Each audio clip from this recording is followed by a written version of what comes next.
Tonight on CBC Vancouver News. This is probably the best day that we've had in 4 or 5 days. BC businesses fed up as wildfire smoke makes pandemic recovery even harder. Also, the next time I see garbage, I will flip more than just garbage. The culprits are obviously picking on those that are weaker than themselves. an apology after racial insults are thrown at a group of grandmothers in Surrey.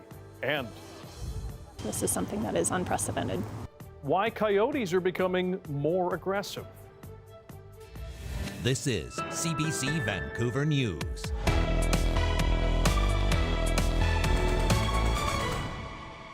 Good evening. Thanks for joining us. We begin with another blow to businesses in BC's interior and the Okanagan. After more than a year of pandemic losses, the smoke blanketing that area is now hitting their bottom line hard. As Isabel Regame reports, even airports are taking a hit. Pretty shitty out. Eerie skies Friday to kick off the long weekend. It's far from ideal conditions for wine tours in the Okanagan. A little apocalyptic feeling. This is the view visitors normally get at Kelowna's Tantalus Vineyard. There's been an exciting return of tourists after a pandemic year, but the poor air quality meant staying indoors this weekend. We were able to move some guests inside here to the barrel hall. Guests were required to mask up and keep their distance from other groups. Visitors missing out on both the views and the vineyards. You know, that's part of the connection from the bottle to the farm, and so that was missing. Skies have cleared in some areas, but air quality advisories remain in effect for much of BC's interior. The best thing that we can do is to prevent exposure to wildfire smoke, which means not going outside if possible, keeping windows closed, having filters in your forced air, HEPA filtration in your home if that's possible. While flights are set to resume, wildfires and smoke led to dozens of flight delays and cancellations at Kelowna International Airport over the weekend. Airport officials say BC Wildfire Service expanded a no-fly zone Sunday due to a growing wildfire. It overlapped the approach area used in smoky conditions.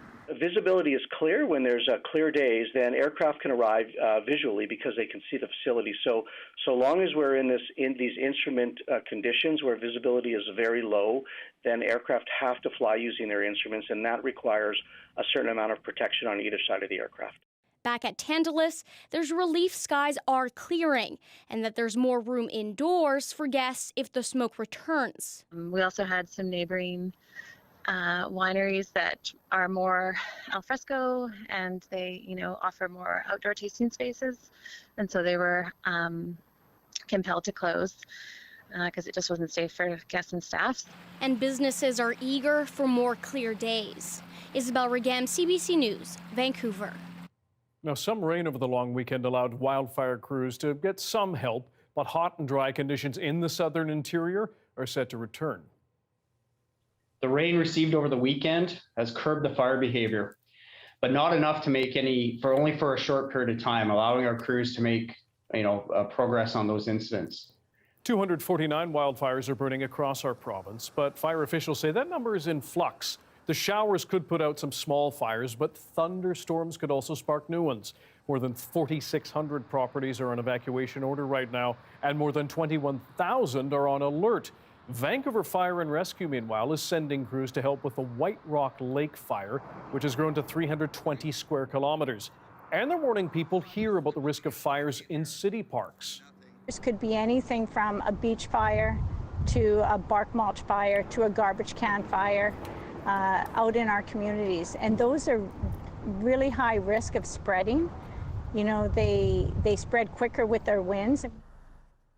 Vancouver fire crews have seen twice the risk this summer than normal. Stanley Park is closed every night now to reduce the risk of fire. Since the closures, though, the fire chief says they've responded to 2 blazes there. Campfires are banned throughout much of BC, except for the Northwest Fire Centre, Haida Gwaii, and most of the Prince George Fire Centre.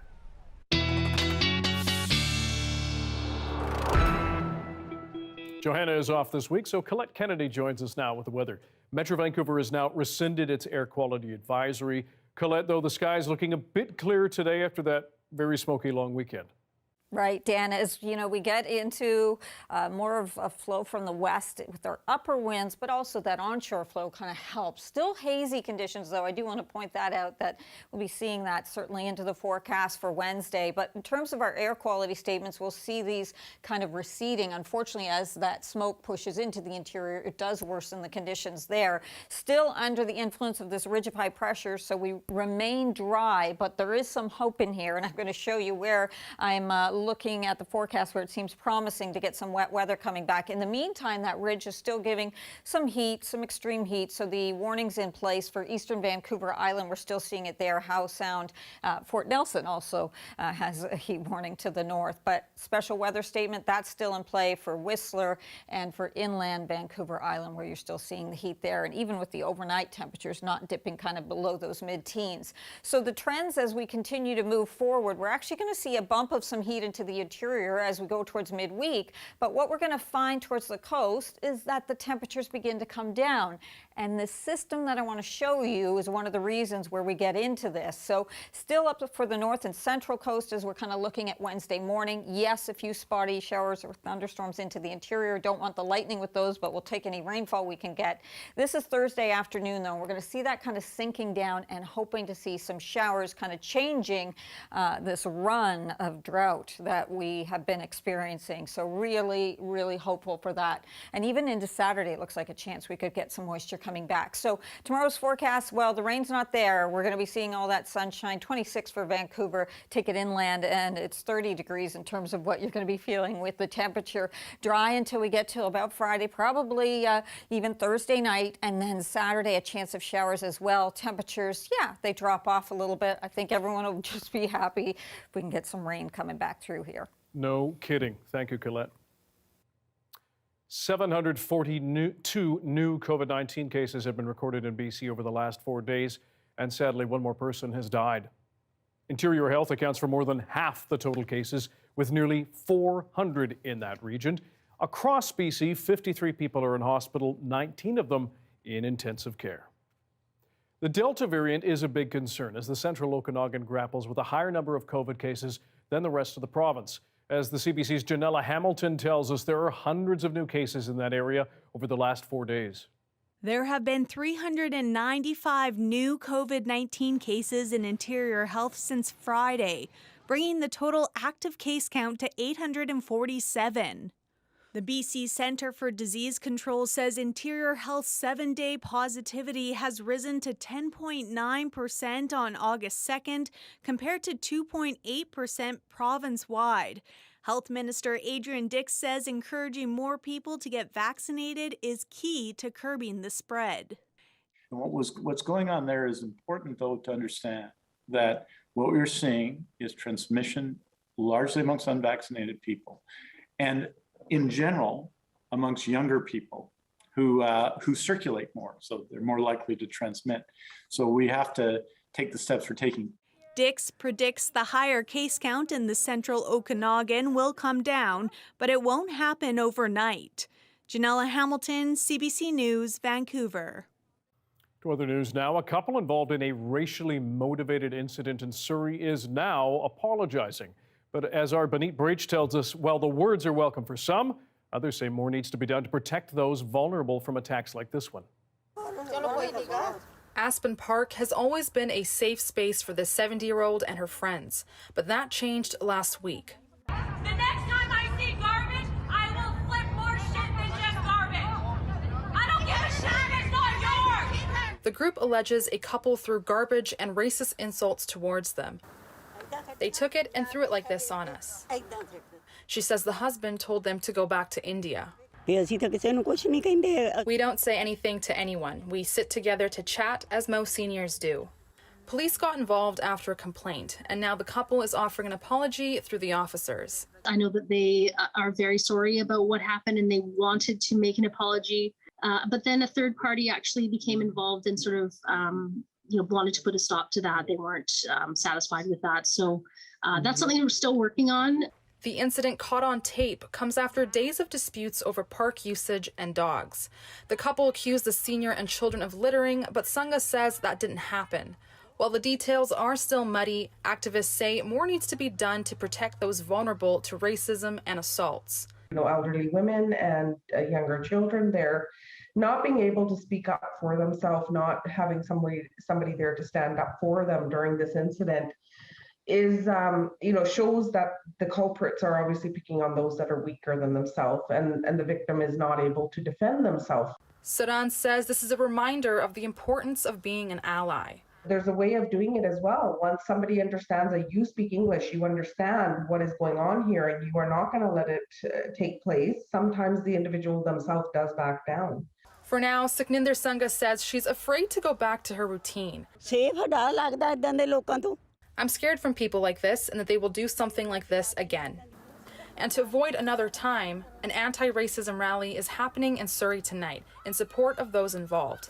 Benit Brach, CBC News, Vancouver. RCMP had to detonate an explosive device they found at the scene of a shooting in Kelowna that sent 2 people to hospital over the weekend.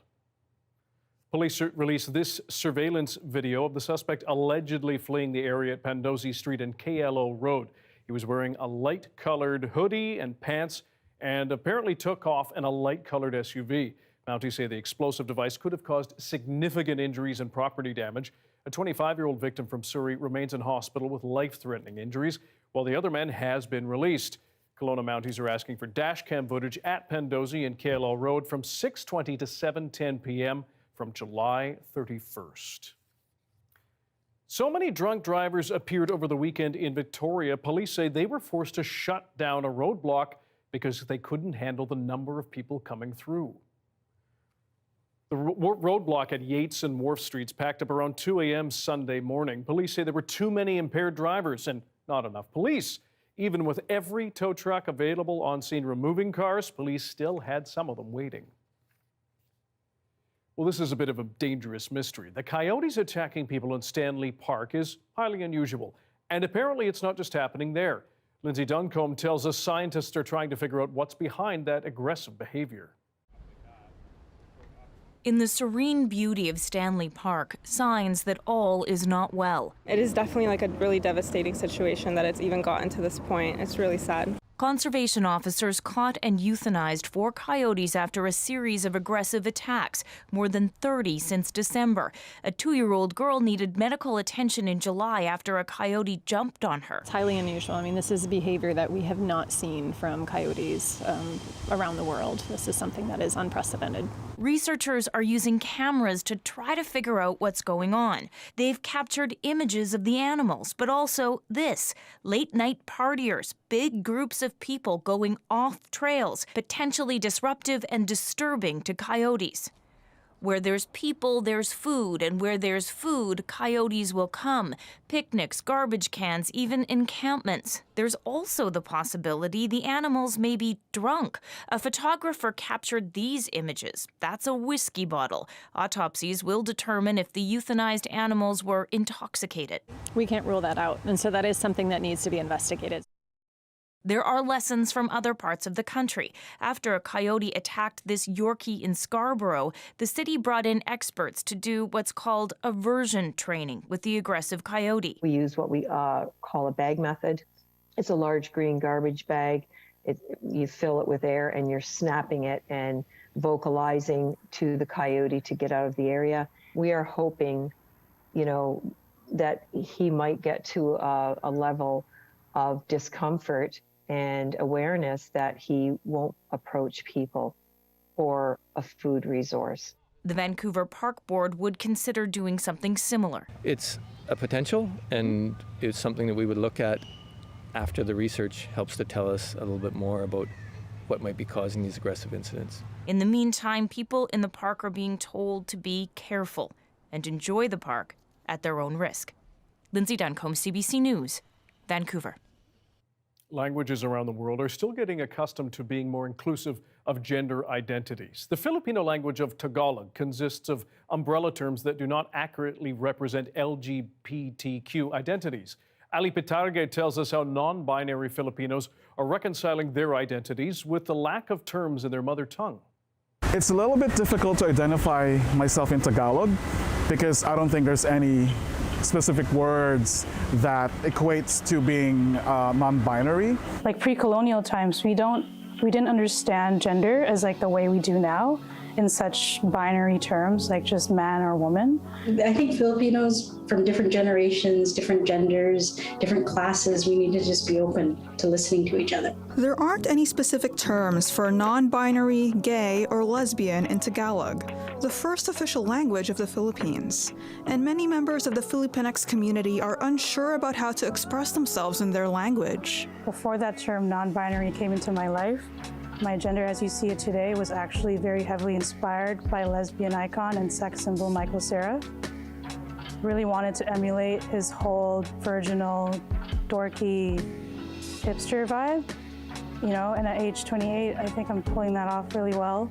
I performed drag for some years. A persona came out of it. The persona is called Marzipan, this larger-than-life diva with big hair, gorgeous, very sassy. The closest Tagalog word for queer is bakla, and it typically refers to feminized men. Gay, bisexual, or non-binary people can default to identifying as bakla. Some feel it celebrates gender fluidity and their pre-colonial heritage, while others feel it hinges on gender binaries. I don't necessarily resonate with the word bakla because it has a very derogatory connotation. It usually means an effeminate man or a man who exhibits effeminate qualities. Pre-colonial times, like before the Spanish came, like the bakla were like seen as important to the community, like they were revered as spiritual leaders. The term bakla originated in pre-colonial times, describing men who were gender fluid, adopting both traditionally masculine and feminine roles. Post-colonization, the term was also used to persecute LGBT+ Filipinx people. Some people do embrace this idea of the bakla, who is not a pre-colonial figure, but in a very crude way, in a translation in English, it's a feminized gay cis man. The connotation is very much rooted in the macho patriarchal sense in the Filipino setting. So much so that for a person to be called bakla is someone who is not masculine enough. When Spain colonized the Philippines, they brought with them a very binary language, Spanish, which is further enforced by a very patriarchal Catholic Church. For LGBT Filipinx in Metro Vancouver, many use the bakla identity to distinguish themselves among spaces that marginalize their heritage. Filipinos or racialized queer people in the landscape of the city of Vancouver feel that queerness is very white, and queer spaces, LGBTQ spaces are dominated by whiteness. People turn to the figures of the bakla and the tomboy to distinguish themselves, right? It just kind of starts to click that being queer, you know, being trans, being gender non-conforming is like a way to kind of resist the Western colonialism that's like impacted like how we think of gender. I actually think that the Filipino language is actually evolving. I actually think that, and it is just also my hope that the newer generation would actually further that conversation and bring it into the future. So I think there's going to be a lot more acceptance and awareness of our gender spectrum. Ali Pitargue, CBC News, Vancouver.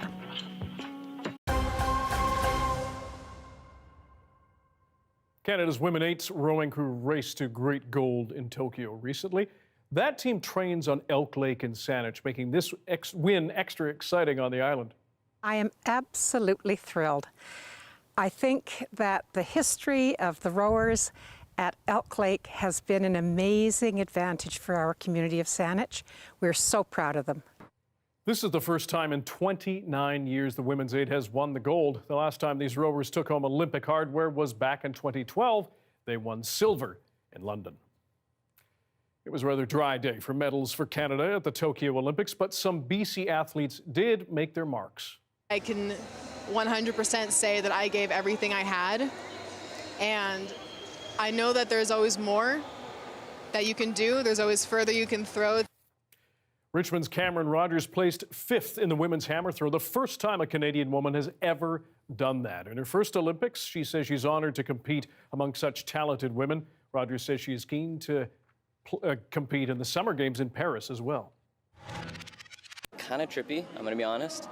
And I hit that buzzer, saw the 6, and knew I'd PB'd, and I was off to a great start. North Vancouver's Sean McCall set a personal best as sport climbing made its Olympic debut. Though he won't medal in it, the 33-year-old has been part of the push to get that sport into the Olympics. In the speed event, he propelled himself up the 15-meter wall in under 7 seconds. Awesome for both of them. The Tokyo Olympics are on, as we know, and CBC is home to the Games. That does mean some changes to our programming this week and next. A half-hour edition of our newscast will be on CBC television at 3 p.m. Monday to Friday, hosted by Anita Bath. Then at 6 o'clock, we'll stream this edition on CBC Gem, Facebook, and YouTube, as well as our website with yours truly. Our late and weekend newscasts are taking a break throughout the Games. Thank you for joining us this evening. You can always watch our newscast on demand on our website, cbc.ca/BC. Your next local news is on the early edition on CBC Radio 1. That starts tomorrow morning at 5 o'clock. Good night.